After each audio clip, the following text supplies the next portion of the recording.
Outstanding! You have finally made it into the final rounds of the NMAT selection process. You have cleared both your overall cutoff and the sectional cutoff.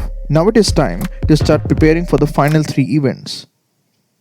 Oh, you thought it'd be easy? First off, get your tickets booked for Mumbai because, well, for some reason the interviews cannot happen in your city or online. आप मेरे हिसाब से मुंबई नहीं आ सकते हैं। तो मेरे को कहाँ आना है?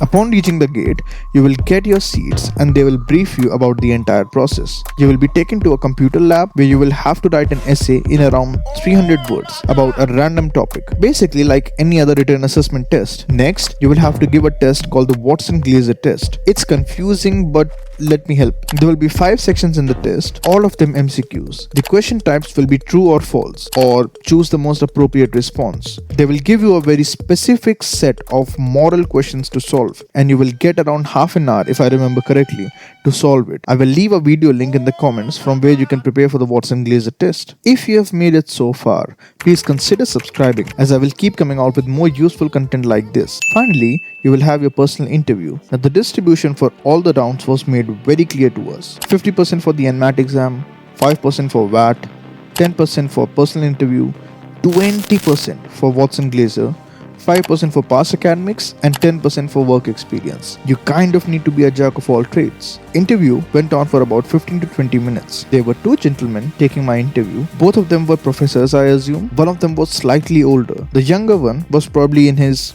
early 50s. Now I took an absolute doo-doo in the beginning of my interview, trying too hard to be cool. As they were going through my profile, I had the bright idea of making a first impression. Now I had a terrible start to my undergraduate college, where I scored not more than 7 GPA for 3 consecutive semesters, and I still ended up with more than 8 CGPA overall by the time college ended, which means the growth from my second year onwards would have been insane. Inspiring, right?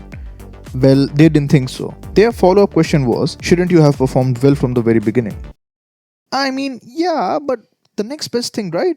Anyway, they asked me about my work experience, and I talked a little bit about my role as a business development representative and how I was responsible for building a decent enough pipeline for my organization. They asked me if I helped close any of the deals, and I truthfully told them that my job was to just get clients on the table. The closing was the account executive's role. Then I talked about how I was one of the more efficient employees in my organization. They asked me what I did differently, and I told them. The questions revolved around my job for a bit before moving on to a different direction. We started talking about self-image, and they asked me if it is important for us to ensure that we correct anyone who has a false negative idea about something we did. And I said yes, but not if they are not willing to listen. Persistence is good, but for a longer period of time will make us seem stubborn and might do the opposite. If you think I'm lying and I keep going at length to tell you that I didn't, you would think I'm trying to compensate for something, kind of making me look like a liar. We then talked a bit about management and if I had any positions of responsibility in my job in college, and I talked about them. Our discussion ended on a note where we sort of disagreed on whether an employee should look into taking up multiple roles outside of his given responsibilities. But the discussion never got heated, which is really important in these cases. Final verdict? I made it in. NMIMS sends close to 2.5 times the number of conversion calls.